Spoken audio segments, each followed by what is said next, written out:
তামিম ইকবালকে ফেরাতে ইতিবাচক বিসিবি। সিদ্ধান্ত নেওয়া হবে আলোচনা করেই জানিয়েছেন প্রধান নির্বাচক গাজী আশরাফ হোসেন লিপু। তবে সাকিব আল হাসানের বিষয়টা নিয়ে আপডেট নেই লিপুর কাছে। আর চ্যাম্পিয়ন্স ট্রফি সামনে রেখে লিটন দাসকে নিয়ে আসতে পারে কঠিন সিদ্ধান্ত। সবশেষ বিশ্বকাপে তামিম ইকবালের বাদ পড়া নিয়ে জল খোলা কম হয়নি। তবে এবার চ্যাম্পিয়ন্স ট্রফিতে খান সাহেবের ফেরা নিয়ে আশাবাদী হতেই পারেন তার সমর্থকরা। চ্যাম্পিয়ন্স ট্রফির আগে বাংলাদেশের মাঠের প্রস্তুতি শেষ, টুর্নামেন্টের আছে মাত্র 2 মাস। তবে এখনও দল গোছানো নিয়ে বিপাকে আছে নির্বাচকরা। মুশফিক, হৃদয়, শান্তরা সেরে উঠেছেন ইনজুরি থেকে। তবে দুশ্চিন্তা বাড়াচ্ছে মিরাজের গ্রেন চোট। বাস্তবতা মেনে ধরেই নেওয়া যায় চ্যাম্পিয়ন্স ট্রফিতে থাকছেন না ব্যাটসম্যান সাকিব। কিন্তু এনসিএল দিয়ে ক্রিকেটে ফেরা তামিমের ব্যাপারে আশাবাদী নির্বাচক প্যানেল।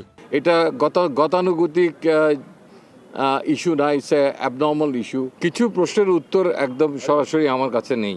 আসলে সাকিব আল হাসানের ইস্যু আপনারা নিজেরাই অবহিত আছেন।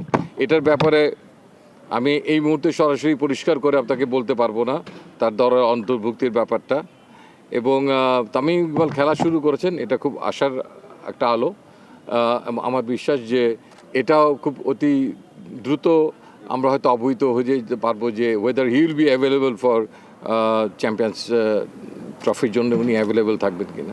ফরম্যাট যেটাই হোক না কেন, গেল কয়েক সিরিজ ধরেই ব্যর্থ লিটনের ব্যাট। তারপরেও এলকেডিকেই দেয়া হয়েছে ক্যারিবিয়ানদের বিপক্ষে টি-20 অধিনায়কের গুরুদায়িত্ব। প্রশ্ন আসলো লিটনকে নিয়ে কি ভাবনা বোর্ডের। লিটন দাসের কাছ থেকে যা প্রত্যাশা দল আশা করে যে কোয়ালিটির তিনি ব্যাটসম্যান, তিনি সাদা বলে ঠিক ততটা মোটেই ধারাবাহিক না। এতটুকু বলতে পারি, we are certainly concern about the way he is getting out. সেখানে কোনো কিছু মেরামতের প্রয়োজন হয়, মেরামতের জন্য কোচরা আছেন। যদি সাময়িক বিরতি নেওয়ার প্রয়োজন হয়, তার জন্য কোচরা আছেন। বিপিএল চলাকালীনই চ্যাম্পিয়ন্স ট্রফির দল চূড়ান্ত করবে বিসিবি। দল নির্বাচনটা আমাদের এখতিয়ারে। Mamunur Rashid, DBC news, Dhaka.